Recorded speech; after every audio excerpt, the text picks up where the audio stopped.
o engano é uma advertência Corrente. recorrente, né? Jesus fala disso, desse engano, da igreja, a igreja que vai perseverar aí nesse momento final, antes da vinda de Jesus, está sendo assolada por esse engano, né? Que tem a ver com outro evangelho, com o evangelho qualquer um que seja, mas, e aí eu queria abrir essa conversa, Carlos, desse tempo atual. Quais as advertências, que preocupações a gente tem que ter além dessa? Enfim, fala um pouco para a gente disso. Bom, eu mencionei alguma coisa na palavra que gravei no início do mês de janeiro, foi uma inquietação que estava no meu coração, que eu queria ter mandado mais para os irmãos, que eu tenho assim, sinto uma responsabilidade mais direta, e acabei que gravei já em janeiro, início de janeiro, não foi possível antes. E tinha a ver com esta preocupação que eu sempre tenho de que a gente consiga discernir o momento profético que a gente está vivendo. Isso para mim foi muito forte há uns mais de 10 anos atrás, quando eu percebi a iniquidade se multiplicando em termos inimagináveis, né, no nosso mundo, e eu não sabia, vamos dizer, fiquei meio que desesperado, né, como com a carga pastoral, né, sobre a igreja, e Deus me falou no texto de Lucas 12, a partir do versículo acho que 36, né, quando fala, cingidos estejam os vossos lombos, acesas as vossas candeias. E aí Jesus vai falando sobre estar vigilante, como aquele servo que espera o Senhor da festa de casamento para abrir a porta rápido, né? Aí ele fala, se o pai de família soubesse que hora viria o ladrão, vigiaria para que a casa não fosse arrombada, e pronto. E depois Pedro faz uma pergunta para ele, Senhor, o Senhor profere esta parábola para nós ou para todo o povo? E Jesus responde a Pedro com uma outra parábola. Ele fala, qual é o mordomo fiel e prudente que o Senhor confiou aos conservos para dar sustento ao seu tempo? E bem-aventurado aquele servo quando o Senhor voltar, o encontre fazendo assim. Bem, o mordomo fiel e prudente, ele é servo como os outros, mas ele tem uma responsabilidade ali mencionada, que é dar o sustento a seu tempo. Então, naquele dia, eu senti Deus falando, olha, é muito importante que os pais na igreja, eles sejam mordomos fiéis e consigam saber qual é a dieta do Espírito Santo para aquela hora. Então, e aí eu até cito um outro texto nessa palavra aí, que é de Lucas, acho que 24, bem no finalzinho ali, quando os discípulos de Jesus, eles, de um momento para o outro, eles entendem as Escrituras. Fala, então lhes abriu o entendimento para compreender as Escrituras. Eu penso que eles conseguiram, naquele momento, pela revelação do Espírito, perceber o momento profético que eles estavam vivendo. Porque até ali, eles tinham acompanhado Jesus, visto os milagres, mas não tinham compreendido a obra de Cristo. Jesus havia afirmado para eles que ia morrer e ressuscitar, e eles não entenderam isso. Tanto que as autoridades se lembraram, né? Os fariseus se lembraram que Jesus tinha dito que ia ressuscitar. E mandaram pro guardas lá, como se os discípulos fossem lá roubar o corpo. Mas os discípulos nem estavam lembrando disso. E quando eles chegaram avisando que tinha ressuscitado, eles duvidaram. Falaram, não, como assim? Né? Mas naquela hora, eles recebem entendimento e agora tudo faz sentido. Eles entenderam a encarnação de Jesus, eles entenderam a obra de Jesus, entenderam a vida santa de Jesus, entenderam a morte de Jesus, entenderam a ressurreição de Jesus, entenderam o momento histórico, que estavam debaixo de cumprimentos proféticos dos mais importantes, que Israel esperou até aquele momento. E Jesus tinha falado isso com eles, falou, muitos profetas e reis quiseram ouvir o que vocês estão ouvindo e não ouviram. Mas eles não sabiam, eles não perceberam. Mas naquele momento eles perceberam. Então, nós precisamos entender o nosso momento. Precisamos discernir isso. E essa palavra que dei foi um esforço, né, da minha parte de ajudar nessa compreensão, tá? Não é uma coisa 100% correta, eu imagino que muitos outros irmãos, outros amados aí, eu acho que tem muito o que acrescentar, mas a minha, vamos dizer, contribuição. Bom, como que isso que falei aqui do falso evangelho, desta mudança genética, né? Desse evangelho geneticamente modificado, aumenta o risco nesta hora. Eu relaciono isso com o texto de 2 Tessalonicenses, capítulo 2, quando o apóstolo Paulo está falando sobre a volta do Senhor, quando dá algumas instruções. E esses versículos aqui, do versículo 7 ao versículo 12, versículo 9, né, que fala, vai ter que ser revelado o iníquo, né, que ele fala. E ele fala que como é que vai ser o aparecimento desse iníquo, verso 9, né, vai ser segundo a eficácia de Satanás, com todo poder e sinais e prodígio da mentira, e com todo engano de injustiça aos que perecem, porque não acolheram o amor da verdade para serem salvos. Olha o verso 11. É por este motivo. Qual motivo? Porque não acolheram o amor da verdade para serem salvos. É por este motivo, pois, que Deus faz o quê? Lhes manda a operação do erro para darem crédito à mentira, a fim de serem julgados todos quantos não deram crédito à verdade. Antes, pelo contrário, se deleitaram com a injustiça.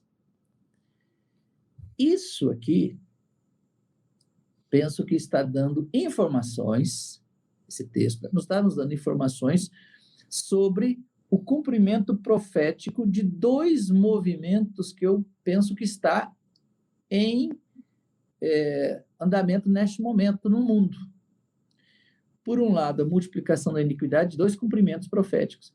A multiplicação da iniquidade no mundo e o caminho da apostasia na igreja nominal.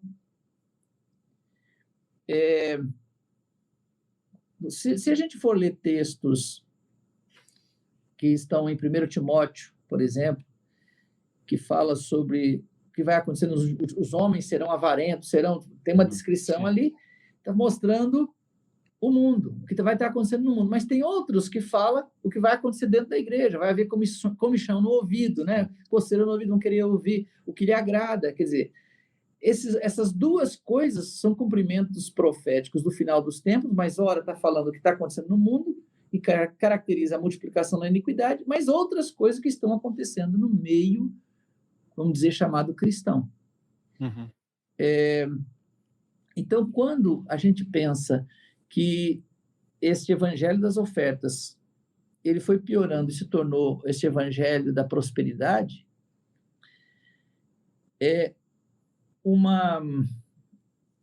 gerou nas pessoas um tipo de fé e de segurança, vamos dizer, de salvação, que não inclui o sofrimento, por exemplo, que não inclui perdas reais de bens. Pelo contrário, está falando que se você é sinal da bênção de Deus, a prosperidade nessa terra. Então, para uma pessoa dessa enfrentar uma situação onde a igreja pode ser perseguida e ela tem que perder tudo, literalmente, e eles foram ensinados que talvez não vão sofrer um beliscão. Então, esse grupo de pessoas estão sendo, vamos dizer, estão numa esteira rolante que vai desembocar na apostasia. Então, o evangelho do reino de Deus, daí é importante a gente crer no evangelho que nos torna verdadeiramente discípulos de Jesus, que inclui uma renúncia total, uma renúncia da própria vida, que inclui, sim, a possibilidade de morrermos por Jesus, que inclui, sim, a possibilidade de uma hora para outra a gente ficar pobre por causa de Jesus, porque vamos perder nossos bens. Então, como dizia Tozer, de onde vem esse evangelho que não inclui sofrimento?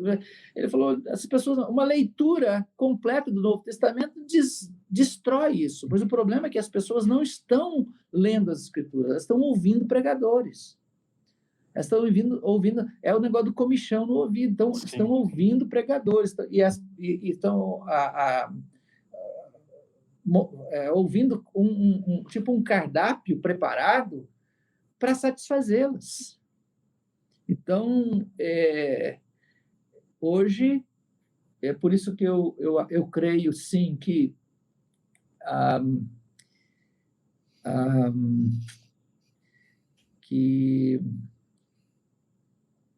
Deus tem, né, nesse momento, um remanescente. Quem tiver dificuldade de ouvir o que a gente está falando aqui, possivelmente é porque já foi afetado por essa operação do erro em alguma medida, entendeu? Então, nessa palavra que eu falei, eu falo o seguinte: existem dois motivos porque as pessoas às vezes não estão acolhendo o sofrimento como uma possibilidade para suas vidas. É porque nunca sofreram, se converteram e nunca tiveram nenhum problema, e agora poderão se surpreender, ou porque foram afetadas pelo falso evangelho, ou pelas duas coisas juntas, né? Porque eu acredito que no nosso contexto de igreja, que a gente está acostumado aqui, acho que a maioria dos irmãos que estão nos ouvindo fazem parte, eu acho que existe risco, sim, de que houve respingo desse evangelho das ofertas e evangelho da prosperidade, sobretudo nos últimos 20 anos. Então, Deus precisa nos purificar, tá? Amém. E aqui não existe uma outra forma, a meu ver, de a gente ficar purificado disso, senão deixar que o evangelho do reino seja devidamente aplicado na nossa experiência, tá? E a palavra experiência eu gosto muito também, sabe por quê? Porque o que não é experiência não produz nada, não produz transformação. Ou seja, conhecer estas coisas, saber delas, ter conhecimento do evangelho do reino, inclusive, ter conhecimento de arrependimento, que está diretamente relacionado, né, com o reino de Deus, entender até ponto de comunicar para outros, não quer dizer muita coisa, porque uma pessoa consegue fazer isso sem ter experiência. Sim. Mas experiência, ela traz evidência. E qual a evidência de que o reino de Deus chegou na vida de uma pessoa? É que essa pessoa, ela não tem mais topete, ela não é mais soberba, ela não resiste mais a Deus, ela não tem mais uma cerviz endurecida, e ela demonstra isso, não é diante de Deus, porque tem muita gente que fala assim, não, diante de Deus eu me prostro, não, ela se prostra diante das pessoas, ela é humilde, ela agora é quebrantada. Então, isso é uma evidência de um arrependido, de alguém que, de fato, experimentou o reino de Deus. Assim como deverá ter evidência se Cristo habita nelas, não é? Sim. Evidência de que Cristo habita em alguém, que ela está verdadeiramente batizada, está em Cristo, é que ela é liberta do poder do pecado. Não é? Deus gera na sua espécie, não é? Então, quem nasceu de Deus não vive mais na prática do pecado. Ela tem poder agora, ela consegue viver em vitória. E, assim, o que mais forte foi na minha história, até aqui na igreja, em Timóteo, na época, no início da década de 90, quando a gente entendeu o evangelho, não foi somente entender a pregação do evangelho do reino, mas, sobretudo, a aplicação desse evangelho. E eu percebi que nesses últimos 10 anos, mais ou menos, muitos resistiram entre nós, começaram a resistir à expressão aplicar o reino de Deus, como se fosse quase uma heresia. Mas não existe eficácia numa pregação que não haja aplicação. Toda pregação exige aplicação. E Jesus não somente pregou, como aplicou. Então, existem episódios claros dentro dos evangelhos que mostram isso. Jesus ora falando, pregando para a multidão, como Lucas 14, e depois em Lucas 18. Jesus não pregando, mas aplicando o evangelho naquele jovem rico. E a gente vê a diferença enorme entre o que é simplesmente pregar, o que é aplicar o reino de Deus. E se nós não aplicarmos o evangelho na nossa própria vida, aplicarmos, nós não vamos ser discípulos de Jesus.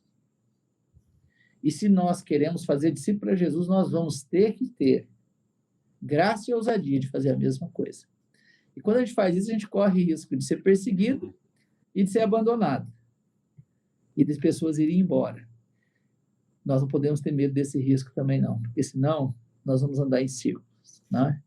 E não vamos fazer a obra do jeitinho que Jesus mandou, ir e fazer discípulos.